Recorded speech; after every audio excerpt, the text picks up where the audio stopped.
좋으신 하나님을 우리 함께 찬양합시다. 할렐루야. 아멘. 오늘도 하나님을 의지함으로 예배하시는 여러분들을 사랑하고 축복합니다.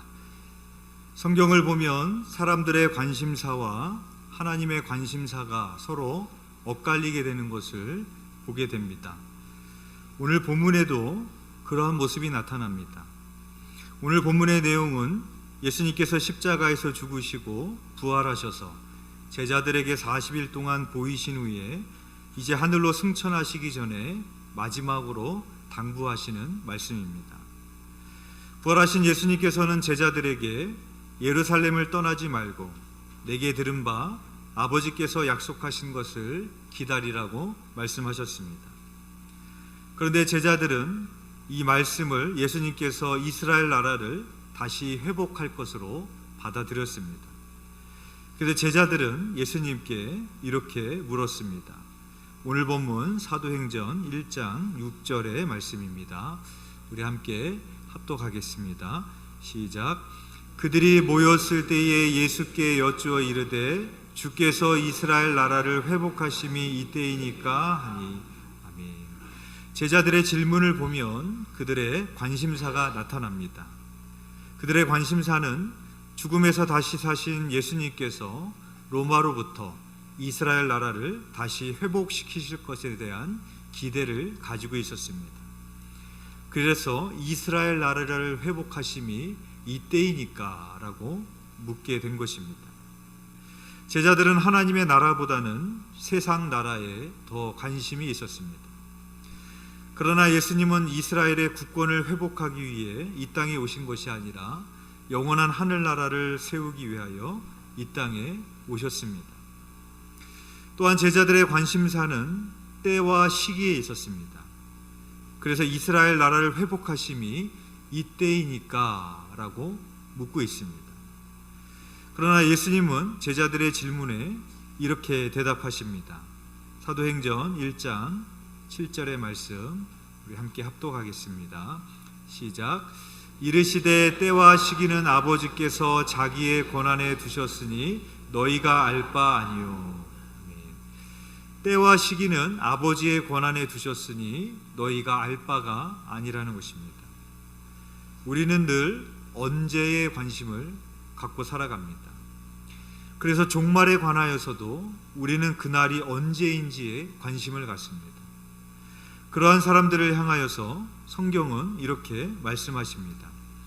데살로니가전서 5장 1절에서 2절의 말씀입니다. 제가 봉독하겠습니다. 형제들아, 때와 시기에 관하여는 너희에게 쓸 것이 없음은 주의 날이 밤에 도둑같이 이를 줄을 너희 자신이 자세히 알기 때문이다 라고 말씀하고 있습니다. 때와 시기에 관하여서는 너희에게 쓸 것이 없다라고 말씀합니다. 왜 그렇습니까? 때와 시기는 오직 하나님만 아시기 때문입니다. 마태복음 24장 36절에서 37절의 말씀입니다. 제가 봉독하겠습니다. 그러나 그날과 그때는 아무도 모르나니 하늘의 천사들도 아들도 모르고 오직 아버지만 아시느니라. 노아의 때와 같이 인자의 임함도 그러하리라 라고 말씀하고 있습니다. 때와 시기는 오직 하나님만 아신다고 말씀하십니다. 따라서 때와 시기에 관하여 알려고 하지 말고 도둑같이 이르게 될 그날을 깨어 준비하며 살라고 말씀하고 있습니다.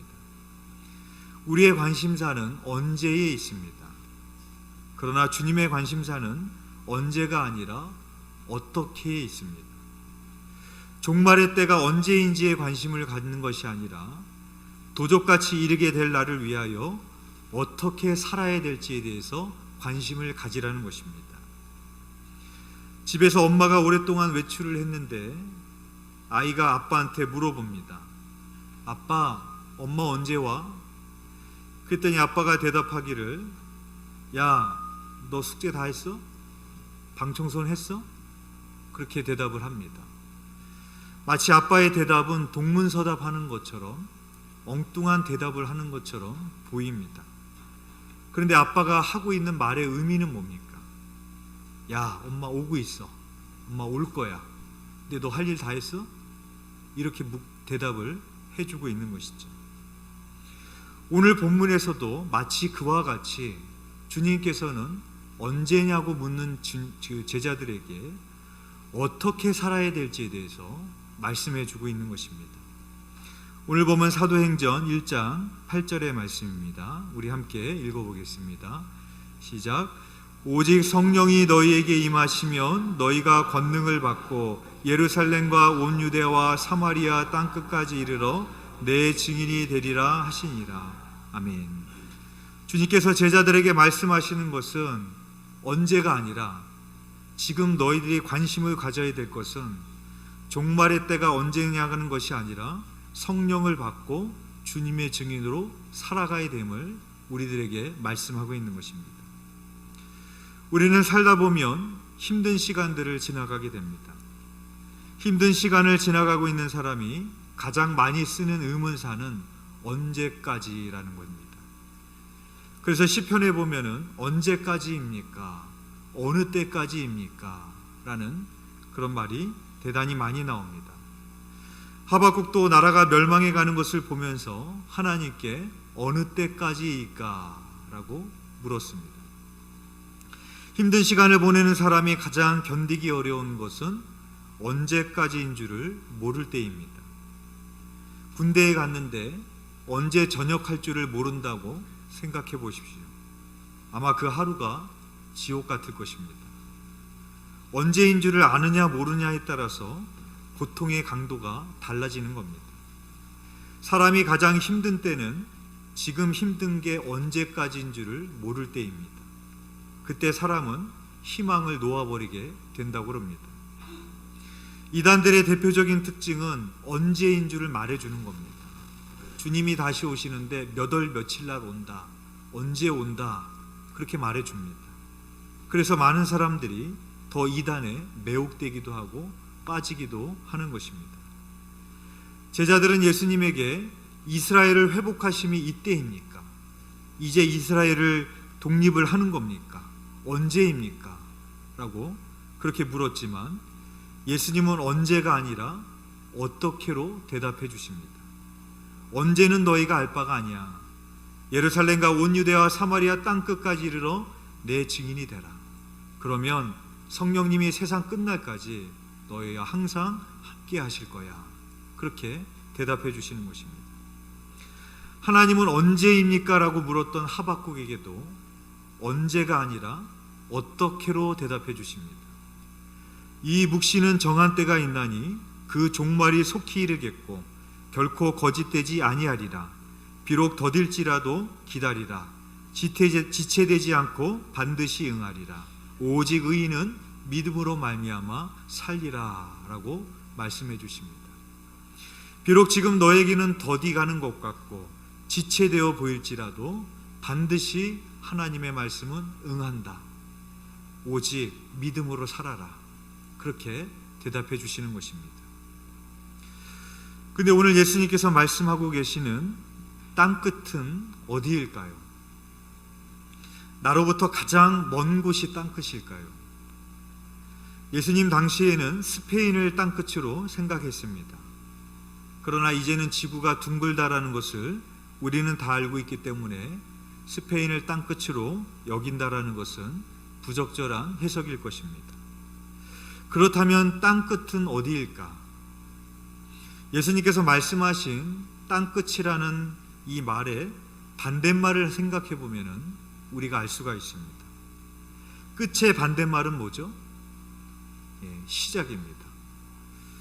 그럼 예수님께서 하신 말씀을 생각을 해봤을 때, 그러나 끝의 반대말은 시작이 아니라 중심이라는 것을 알게 됩니다.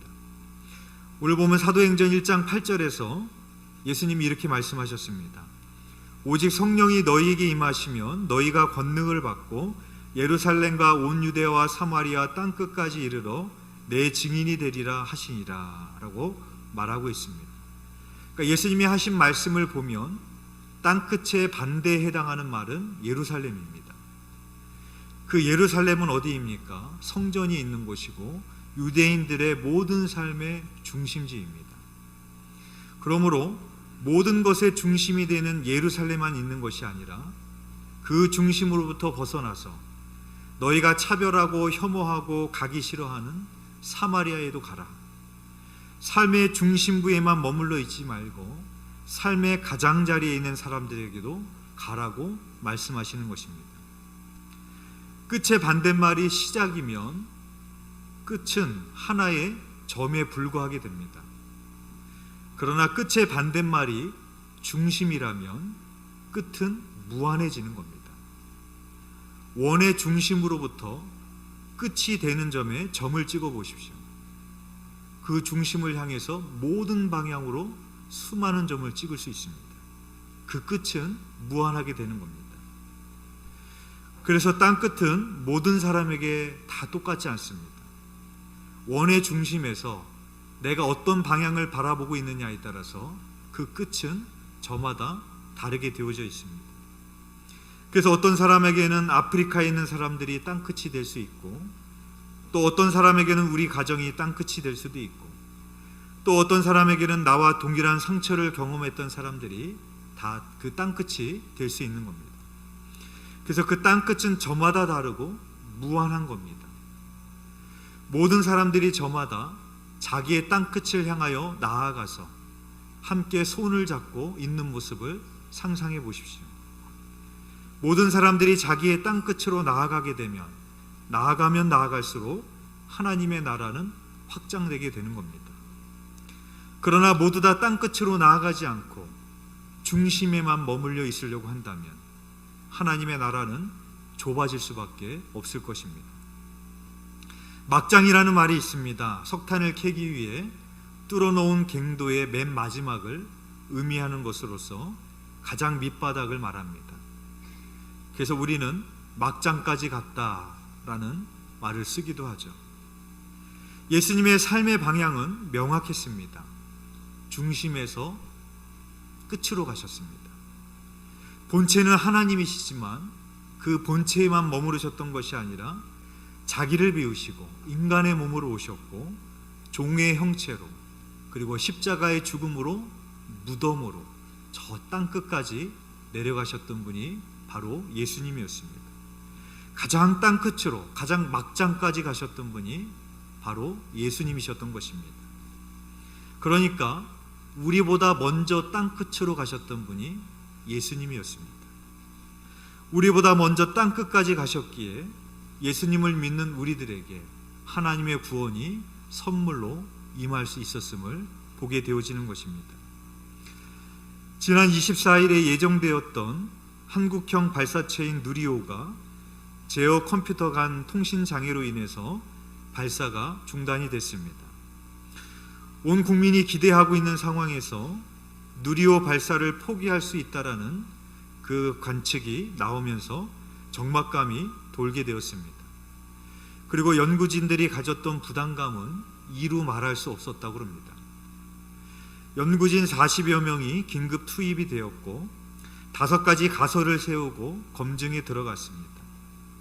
그리고 어떤 사람은 아예 누리호를 다시 눕혀서 원인을 파악해야 된다고 주장하는 사람도 있었다고 합니다.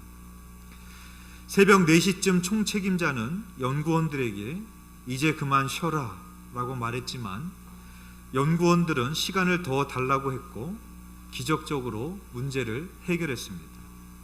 그리고 그 다음 날인 지난 25일에 누리호 발사에 성공을 했고 대한민국이 우주산업의 7대 강국에 진입하는 쾌거를 이루게 됐습니다. 지구에서는 달의 뒷면을 볼 수가 없습니다. 달이 지구 주위를 한 바퀴 돌면서 달 자체도 한 번 돌기 때문에 그렇습니다. 따라서 항상 지구에서는 달의 한 면밖에 볼 수가 없습니다. 정확히 말하면 지구에서는 달의 59%만 볼 수 있고 41%는 볼 수가 없다고 합니다. 그런데 얼마 전 대한민국이 쏘아 올린 달 탐사선인 다누리호가 달의 뒷면을 촬영해서 고해상도 영상을 보내왔습니다. 이런 관측 위성을 통해서 우리는 달의 뒷면을 확실하게 볼 수 있게 되었던 것입니다. 다누리오가 그러한 영상을 보내오지 않았다면 우리는 달의 뒷면을 볼 수가 없었을 것입니다. 사도들은 예수님의 십자가의 죽음과 부활을 목격했습니다. 그리고 이들은 부활 사건을 증언하는 증인으로 살았습니다. 예수님의 부활을 목격한 그들이 그 본 내용을 증언하지 않았다면, 우리에게 전달해 주지 않았다면, 성경을 기록해서 남기지 않았다면 우리는 부활에 대해서 알 수가 없었을 것입니다. 마치 달의 뒷면과 같이 미지의 영역으로 남겨졌을 것입니다. 이 시대를 살아가는 우리는 어떻게 살아가야 되겠습니까? 오순절날 마가의 다락방에서 베드로는 자신의 설교를 통해서 이렇게 말했습니다. 사도행전 2장 32절의 말씀입니다. 이 예수를 하나님이 살리신지라 우리가 다 이 일의 증인이로다 라고 말했습니다. 부활하신 예수님을 만나고 보았던 제자들은 자기의 생명을 다해서 그 부활하신 예수님을 전하는 증인의 삶을 살았던 것을 볼 수 있습니다. 아직 주님을 알지 못하고 보지 못하는 사람들이 많이 있습니다. 우리는 그들에게 부활의 증인으로 살아가야 될 것입니다. 존 웨슬리 목사님이 로마서 서문을 듣다가 마음이 뜨거워지는 것을 경험하고 회심했습니다. 변화되기 위해서는 우리 안에 뜨거움이 있어야 됩니다. 새는 뜨거울 때 두드리라는 그런 말이 있습니다. 대장간에서는 숯불을 피워서 그 위에 새를 올려놓고 풀무지를 해서 새가 벌겋게 달아오르면 두드리고 다듬어서 칼과 낫과 호미를 만듭니다. 이런 이치는 영적인 원리도 동일합니다. 우리의 심령이 얼음처럼 차갑게 굳어진 마음에서는 변화될 수 없습니다. 새로운 것이 나올 수 없고 선한 것이 나올 수 없습니다. 뜨거운 마음이란 성령님이 주시는 마음이요, 변화될 가능성이 있는 새로운 마음입니다.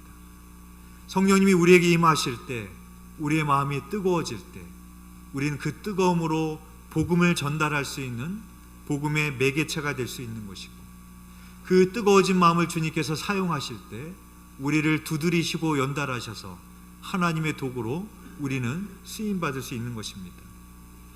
부활하신 예수님께서 낙심하여 엠마오로 가고 있던 두 제자에게 찾아가십니다.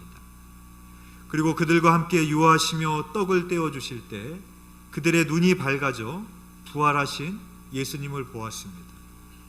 그리고 그들은 이렇게 고백합니다. 우리에게 말씀하시고 우리에게 성경을 풀어주실 때에 우리 속에서 마음이 뜨겁지 아니하더냐라고 말하고 있습니다. 부활하신 예수님을 만났던 그들의 변화는 무엇이었느냐? 다시 그들의 마음에 뜨거움을 경험하게 되었습니다. 그리고 다시 주님의 증인으로 살기 위하여 엠마오로 가던 그 길을 돌이켜서 예루살렘으로 향하였습니다. 사랑하는 교회 여러분, 마음이 뜨거워져야 변화될 수 있습니다. 마음이 뜨거워져야 복음의 전달자로 살아갈 수가 있습니다. 바라기는 웨슬리 회심 기념주의를 맞이하여 성령 감림 주의를 맞이하여서 우리가 성령 충만하여 주님의 향한 첫사랑을 회복하고 또 복음에 대한 열정을 회복하며 성령 충만한 주님의 증인으로 살아가시는 저와 여러분이 되시기를 주님의 이름으로 축원드립니다.